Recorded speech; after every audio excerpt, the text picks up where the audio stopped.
আসসালামু আলাইকুম। কেমন আছেন সকলে? ভালো আছেন? আমি ভালো আছি, আল্লাহর রহমতে, আপনাদের দোয়ায়। আপনারাও কেমন আছেন সকলে জানাবেন কমেন্ট করে। কথাটা হলো কি ভাই, আমরা এই ফেসবুক প্ল্যাটফর্মের ভিতরে যারা কাজ করতেছি, অনেক দূর দূরান্ত থেকে আমরা পরিচিত হইতেছি। কি বলছি, যেমন মনে হয় যে আমি যখন বিয়া শাদীর জন্য আমার বাপ মায় আমার জন্য বিয়া চাইল, তখন কিন্তু আমার বাপ মায় যাইয়া মেয়ের বাড়ি মেয়ে দেখে না বা মেয়ের বাপের সাথে কথা বলে না। কথা বলছে কার মারফতে? একজন উকিলের মারফতে।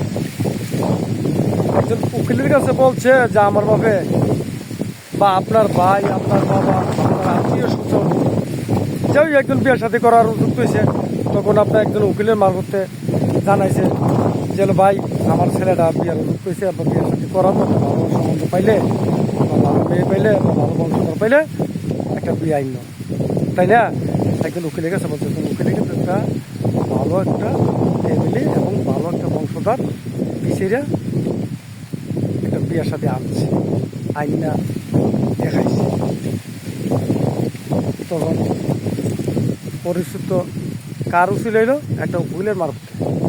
উকিলের মারফতে যদি আমি পরিচিতটা হইলাম, আমার বাপে বলছে দেখে তো একটা উকিলে আরেকটা মেয়ের বাড়িতে গেছে, মেয়ের বাবার সাথে বলছে, মেয়ের বাবা রাজি হচ্ছে, তাহলে এখন দুটো গার্জিয়ানটা উকিলে নিয়ে মিলেই দিচ্ছে। তাইলে উকিলের হলো কার? উকিলের। এরকম কিন্তু আমরা এই ফেসবুক প্ল্যাটফর্মটা তো কিন্তু পরিচিতটা গেল কি আর আপনার একটা লাইক এবং একটা কমেন্ট। এই একটা কমেন্ট যখন আপনার সামনে আমার ভিডিওটা গেছে, তখন আপনি দেখছেন, দেখে একটা কমেন্ট করছেন। এই কমেন্টটা যখন আবার আপনার ভিডিওটা আমার সামনে আসবে, তখনই কিন্তু আমি আপনার ভিডিওটা দেখে একটা লাইক, একটা গঠনমূলক কমেন্ট করতে হবে। এইটা হইল পরিশুদ্ধতা, একমাত্র ভালোবাসার আন্তরিক। আরে ভালোবাসা না তাহলে ভালোবাসা পাওয়া যায়?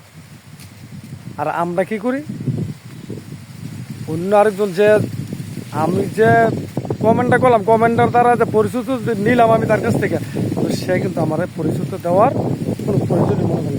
সে আমাকে হিংসা করল এবং ঘৃণা করল। যে তুই বলেন ঘৃণা করেন না ভাই, সবাইকে আপন ভাইবেন, এই